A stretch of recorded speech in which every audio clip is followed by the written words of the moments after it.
तर आज आहे आमचा डे 4. ॲक्च्युली प्लॅनमध्ये थोडा चेंज आहे. जे आम्ही आज बोट राईड केली होती, जे आम्हाला निवतीच्या लाईट हाऊसला घेऊन जाणार होते, तर तिथं घेऊन नाही जाऊ शकत. ते बोटवाले आले होते, त्यांनी सांगितलं की तिथं समुद्रामध्ये लाटा खूप जोरजोरात येतात आहे, तर त्यामुळं सगळ्याच बोट रिटर्न येत आहेत तिथून, आणि ऑलमोस्ट सगळ्यांनी पुढचा प्रवास थांबवला आहे तिथे. तर त्यामुळे आपण पण तिकडे नाही जाणार आहे आता. पण त्यांनी आम्हाला सांगितलं की आम्ही तुम्हाला दुसरे काही अनएक्सप्लोर पॉईंट्स दाखवू जे रेग्युलर पॅकेजमध्ये नसतात, तर ते आज आम्ही एक्सप्लोर करणार आहे. तर आमची बोट राईड चालू झाली आहे. आज परत एकदा आम्ही बोट राईड करतो आहे. आज परत पहिला पॉईंट कवर करणार आहे, संगम पॉईंट. तिथून पुढं केरला पॉईंट असेल, खेकडा पॉईंट असेल, आणि काही नवीन पॉईंट्स आहेत, तर ते दाखवतो आम्ही तुम्हाला. तोपर्यंत व्ह्यू एन्जॉय करा संगम पॉईंटचा.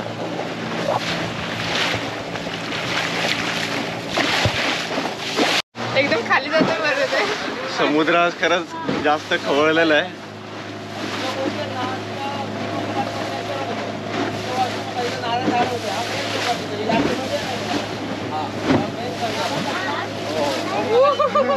तुम्ही बघू शकता लाटा केवढ्या मोठ्या.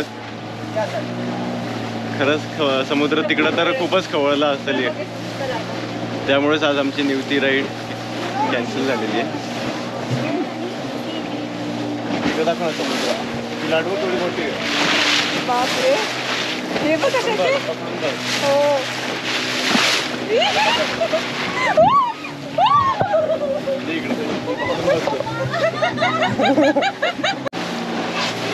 बोट हलताना दिसत असेल तुम्हाला.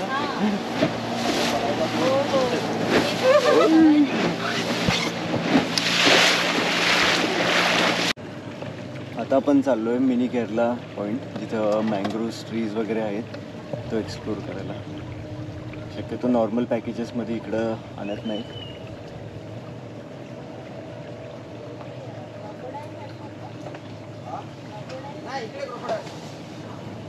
ते सगळे मँग्रोव्हची झाड आहेत तिथून पुढे.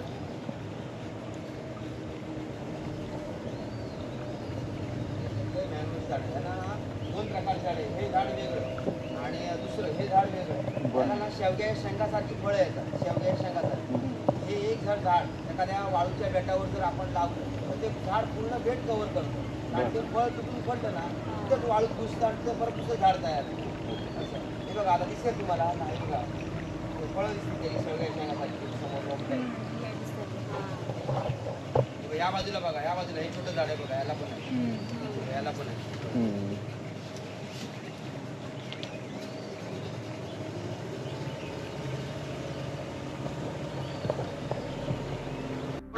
समोरचा तो डोंगर आहे, तो क्रोकोडाईल म्हणून म्हणतात.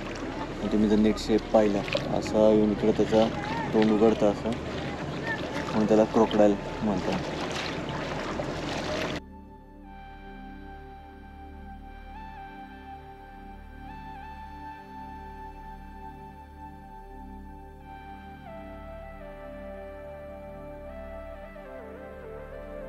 आत्ता आम्ही आलो आहे इथे बॅट्स पॉईंटला. इथे भरपूर सारे वटवाघूळ तुम्हाला दिसतील लटकलेल्या झाडांवरती. अख्खी लाईन आहे ना, नुसते वटवाघळांनी भरली. माहीत नाही कॅमेऱ्यात दिसतंय की नाही.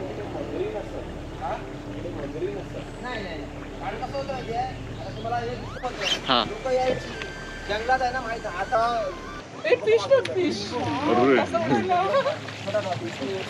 काय डॉल्फिन आहे.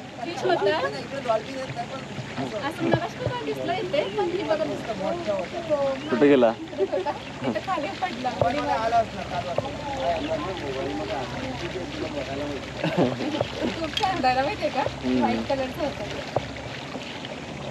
आता आम्ही चाललोय पांडव कल्याण शिव मंदिराकडे. त्या तिथे आहे बघा. आम्ही मंदिराच्या आत पण जाणार आहे. ते दादा आम्हाला घेऊन जाणार आहेत.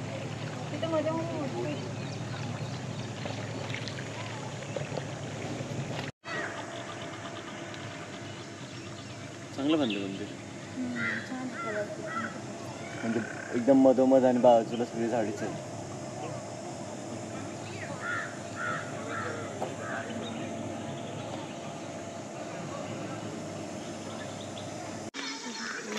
इथे बघू शकता इथं कोकम वाळत घातलेत.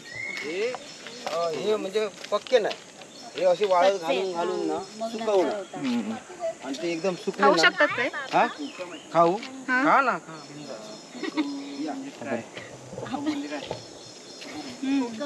आंबट आहे. मला सगळी माहिती देतो. आमसूलचे आमच्या इकडे आहे ना खूपच आंबट आहे. कोकम खाऊ शकता, हे खूपच आंबट आहे.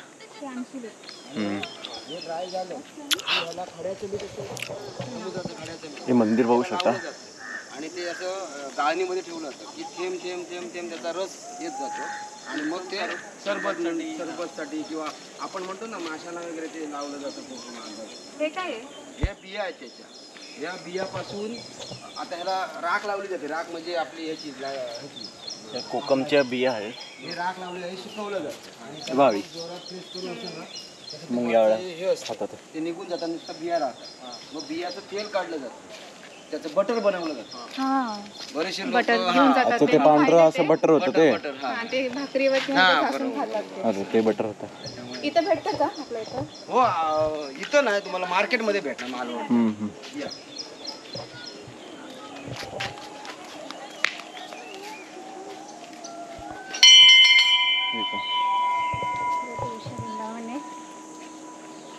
इथे तुळशी वृंदावन आहे. दगडाच आहे, मजबूत एकदम. मजबूत आहे. आणि हे मंदिर आहे. आता आपण चाललोय मंदिराच्या आत. पांडवकालीन शिव मंदिर.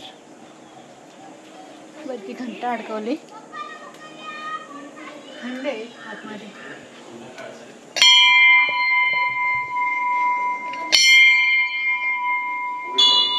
आधी फक्त एवढंच होतं का असं? हो म्हणजे मला पण माहित नव्हतं. मी असंच त्यावेळी वलवाईच्या बोटी होत्या आणि आम्ही घेऊन यायचो. त्यावेळी हे मंदिर वगैरे काही नाही, हे दिसतंय तसं. आणि इथं 2 खांब होते असे दगडाचे इथं. ते कोसळले, म्हणजे नुसते नॉर्मल होते, ते कोसळले. आणि मग सगळ्यांना माहिती झालं इथं काय आहे ते. आणि त्यावेळी अशा पायऱ्या नव्हत्या, दगडावर पाय ठेवून दगडाचंच हे होतं. मग ते आता लोकांना माहिती झालं, सोशल नेटवर्क झालं, सगळे व्हिडिओ काढून पाठवायला लागले आणि मग लोक आता यायला लागलेत भरपूर. बरोबर. हे लोकांनी पैसे देऊन हे करून हे बांधलेलं गेलं. ते त्यावेळी मी यायचो ना, माझे मित्र आहेत गुजराती लोक आहेत, तर ते नॉनव्हेज खात नाही. मग ते कसं आता जायचं इकडे तर नॉनव्हेजच सगळी. मग ते मला सांगायचे, दादा कुठेतरी असं शांत जागा सांग की तिथं आम्ही बसून खाऊ शकतो, जेवू शकतो.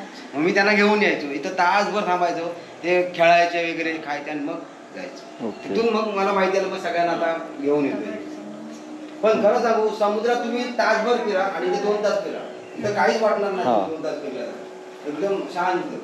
आता थोडी हवा आहे, म्हणजे हवा नाही. तुम्ही मंदिर बघू शकता. अक्षरशः डोंगराच्या आत बंद केलंय आणि खूप जुने म्हणतात. पांडवकालीन म्हणून त्याला म्हटलं गेलंय. हर हर महादेव. हर हर महादेव. मूर्ती बघा. काहीतरी कुठची तरी चांगली वस्तू करायला आपण घ्यायला गेलो किंवा काय, तर त्याला थोडंसं तरी नावं ठेवायला पाहिजे. खूपच अप्रतिम. सगळं तुम्ही म्हणा, अरे काय काय असं काहीतरी. तुम्ही जर आले इकडे तर नक्कीच व्हिजिट करा. इथे एक मंदिर आहे जिथं आत्ता आम्ही आलो. गणपतीचं मंदिर आहे.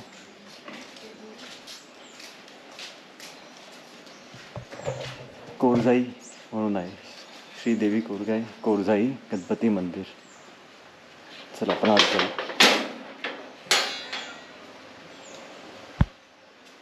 हे गावातलं खूप जुनं मंदिर असं म्हटलं गेलं.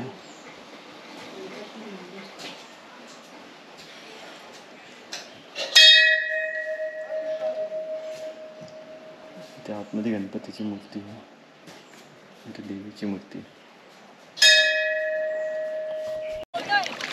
जेव्हा तुम्ही वॉटर ॲक्टिव्हिटीज नाही तर बोट राईड करता ना, तर ते असं अधूनमधून काही ठिकाणी थांबवतात जिथं तुम्ही उतरून खेळू शकता नाहीतर राईड्स करू शकता.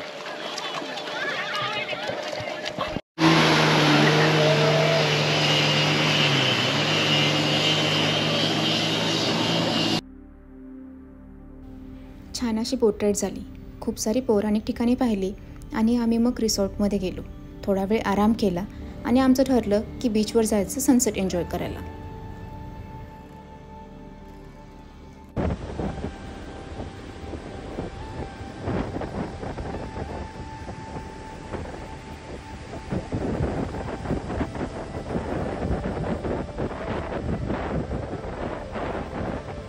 देवबाग बीचवर तशी फारशी गर्दी नव्हती. समुद्र तसाही सकाळपासून खवळलेला होताच, पण ते पाहायला अगदी सुंदर वाटत होते. आम्ही समुद्रकिनारी फेरफटका मारत होतो. तर मंडळी, कसा वाटला तुम्हाला आजचा व्हिडिओ हे तुम्ही नक्की सांगा. जर आवडल्यास लाईक, शेअर आणि सबस्क्राईब करा. तर भेटूया मग पुढच्या भागात. धन्यवाद.